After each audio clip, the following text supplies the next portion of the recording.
Kami bersama Rasulullah berada di rumah seorang sahabat dari golongan Ansor dalam sebuah jamaah.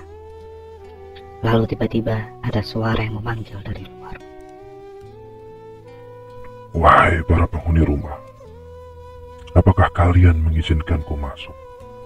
Karena kalian membutuhkanku. Lalu Rasulullah bertanya kepada para sahabat, "Wahai sahabatku, apakah kalian tahu siapa yang menyuruh itu?" Para sahabat pun menjawab, "Tentu Allah dan Rasul-Nya lah yang lebih mengetahui." Rasulullah berkata, "Dia adalah iblis yang terkutuk, semoga Allah senantiasa melaknatinya." Umar bin Khattab pun berkata, "Ya Rasulullah, apakah engkau mengizinkanku untuk membunuhnya?" Lantas Nabi menjawab, "Bersabarlah wahai Umar, apakah engkau tidak tahu bahwa dia termasuk mereka yang tertunda kematiannya sampai waktu yang telah ditentukan, yaitu hari kiamat. Sekarang silahkan bukakan pintu untuknya, karena ia sedang diperintah Allah."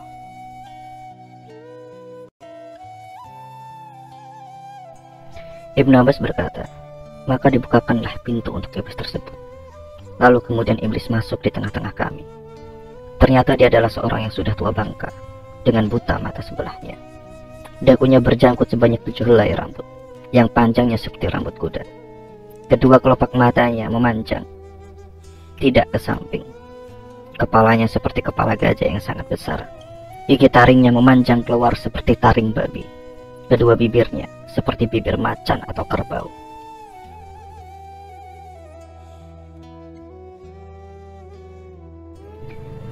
Dia iblis berkata, Assalamualaikum ya Muhammad. Assalamualaikum ya jama'atul muslimin. Wahai Muhammad, aku datang bukan karena keinginanku sendiri, tetapi aku datang karena terpaksa atas perintah Allah. Nabi Muhammad pun berkata, "Apa yang membuatmu terpaksa harus datang ke sini, wahai terlaknat?" Lalu iblis berkata, Aku didatangi oleh seorang malaikat utusan Tuhan, yaitu Allah yang Maha Agung. Ia berkata kepadaku, sesungguhnya Allah menyuruhmu untuk datang kepada Muhammad dalam keadaan hina dan bersahaja. Engkau harus memberitahu kepadanya bagaimana tipu muslihat, godaanmu, dan rekayasamu terhadap Bani Adam. Bagaimana engkau membujuknya. Dan engkau harus menjawab dengan jujur apa saja yang ditanyakan kepadamu. Jika engkau berbohong sekali saja dan tidak berkata benar, niscaya aku jadikan kau debu yang dihempas oleh angin, dan aku puaskan musuhmu karena bencana yang menimpamu. Rasulullah kemudian mulai bertanya, "Jika kamu jujur, beritahukanlah kepada aku, siapa orang yang paling kamu benci?" Lalu iblis menjawab, Engkau wahai Muhammad, engkau adalah makhluk Allah yang paling aku benci, dan kemudian orang-orang yang mengikuti agamamu. Rasulullah pun menjawab, "Siapa lagi yang kamu benci?" Anak muda yang takwa, yang menyerahkan jiwanya kepada Allah. Lalu siapa lagi? Orang alim dan warok yang menjaga diri dari syubhat, yang saya tahu lagi penyabar. Lantas siapa lagi? Orang yang terus-menerus menjaga diri dalam keadaan suci dari kotoran. Lalu siapa lagi? Orang miskin fakir yang sabar, yang tidak menceritakan kefakirannya kepada orang lain dan tidak mengadukan keluh kesahnya. Bagaimana kamu tahu bahwa ia adalah seorang penyabar? Wahai Muhammad, jika ia mengadukan keluh kesahnya kepada makhluk sesamanya selama 3 hari, maka Allah tidak akan memasukkan dirinya ke dalam golongan orang-orang yang sabar. Lalu siapa lagi? Orang kaya yang bersyukur.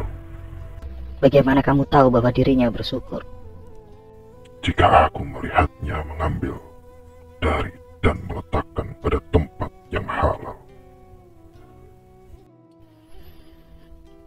Bagaimana keadaanmu jika umatku mengerjakan sholat?